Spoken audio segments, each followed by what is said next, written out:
what about the state of the housing market too, with affordability getting really low because you have rates staying up, you have home prices are staying up. Overall, it's getting much more difficult to buy a home. A lot of people are saying maybe you should start considering renting when the American dream has always been to buy a house. What do you say to maybe a person that's debating between renting and buying a home now? Long term, always buying a home is a good idea. Buying a home you can't afford is not a good idea.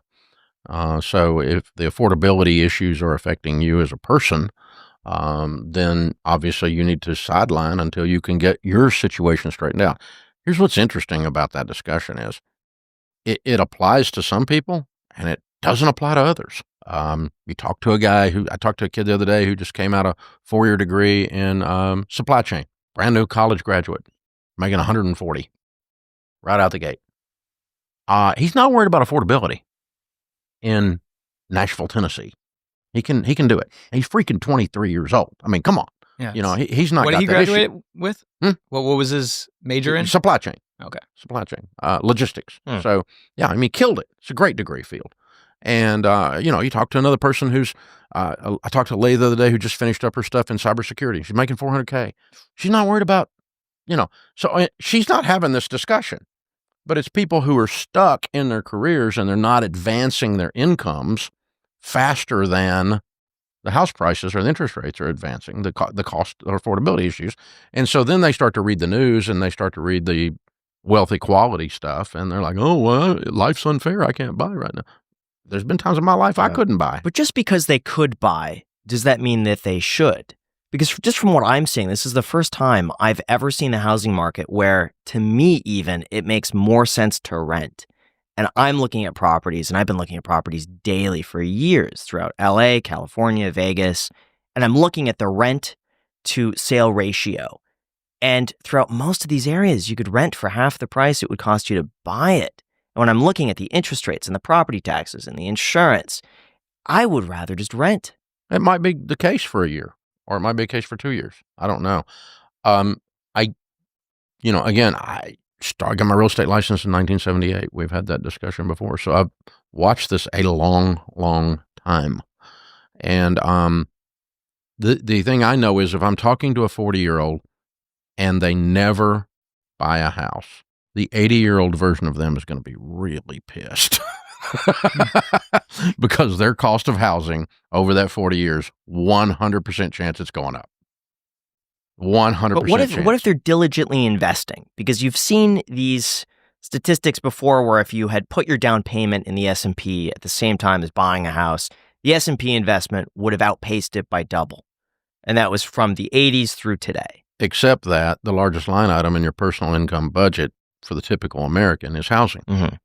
And when you buy a home and then you pay it off, it's no longer your largest line item in your personal budget, and you can do investing. And so you flip the cash flow towards investing at that point. And the data from the largest millionaire study ever done that we did, 10,167 of them, shows that the typical 1 to 5 million, the first 1 to 5 million of net worth that they get is in the 401k and investing in Roth IRAs and good mutual funds in the market, and getting a home and getting it paid off. So they're sitting there $1.7 million net worth, and they've got a $800,000 401k, and they got a paid for $900,000 house, and they're 47 years old, and they're millionaires. And that's their first 1.7 million. Now, you don't get to 100 million doing that. That's a different world, but we're not talking about billionaires. We're talking about millionaires and sustainability. So I don't talk to happy 78-year-olds and 83-year-olds on our show that are renters. So it's not a long-term play.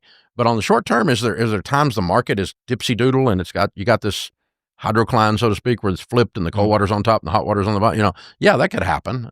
Just like when I'm diving, the same thing could happen. It's a weird experience, but it's not the norm. Eventually, the warm water's going to be on top and the cold water's going to be on bottom. It's interesting because your perspective is like financially maximizing. It's kind of like what people should be doing. Yeah. And then your perspective is kind of like what people are doing. Because you have the whole idea of like, well, right now it makes more sense to rent because maybe you could be mobile with your job, with rates and affordability as low as it is. It gives you the freedom. But that's not a 40-year play.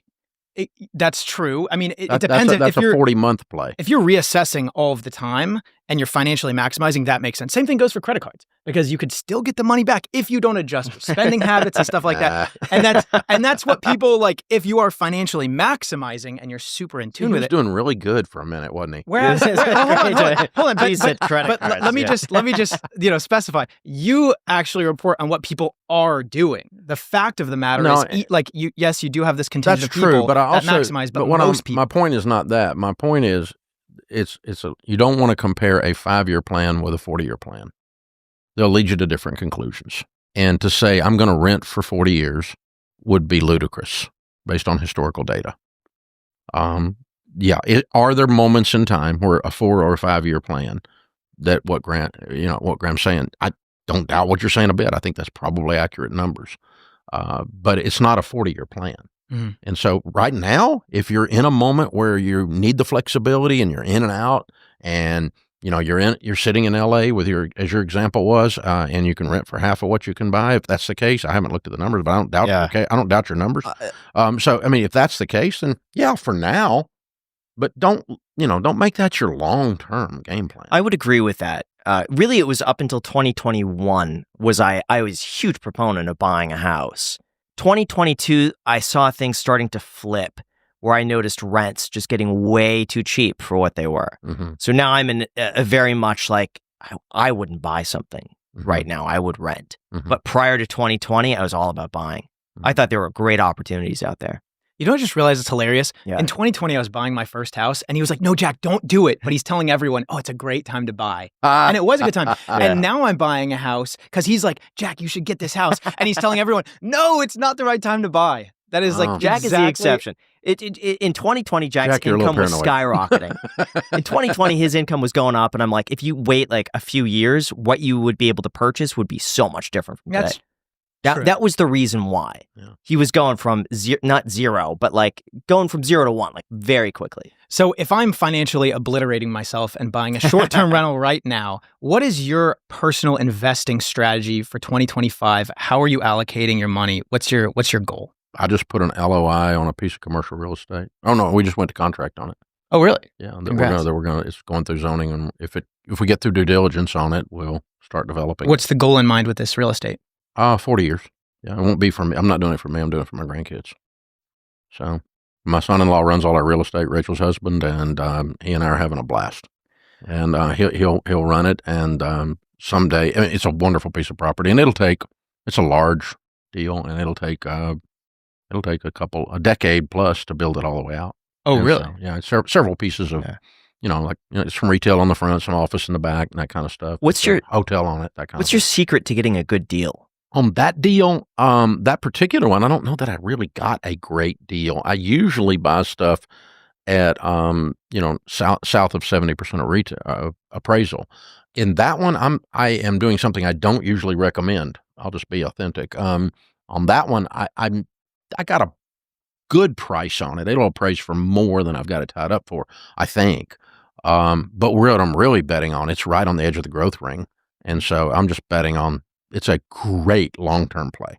So it's a value purchase rather than a price purchase. If you've ever been denied a car loan, credit card, or even an apartment because of what's on your credit report, you are not alone. Most people don't even know what's hurting their credit score, let alone how to fix it. That is exactly where our sponsor Dispute Beast comes in. It's an AI-powered platform that helps you find and remove outdated or inaccurate items from your credit report fast. We're talking things like late payments, old accounts and collections, or even accounts that don't belong to you. Not to mention, how it works is super easy. You connect your credit report, and Dispute Beast scans it for negative marks that could be dragging down your score. Then it generates custom dispute letters tailored for your situation, no templates and no guesswork. You could choose to just download the data and send it to the agencies yourself, or you can use their built-in mail service where they will literally handle everything for you. It's honestly just really clean and simple to use, and it's built by experts. So if you're ready to take back control of your credit, go to disputebeast.com/ICH today. There's also a link down below in the description, disputebeast.com/ICH. Guys, they will literally handle everything for you.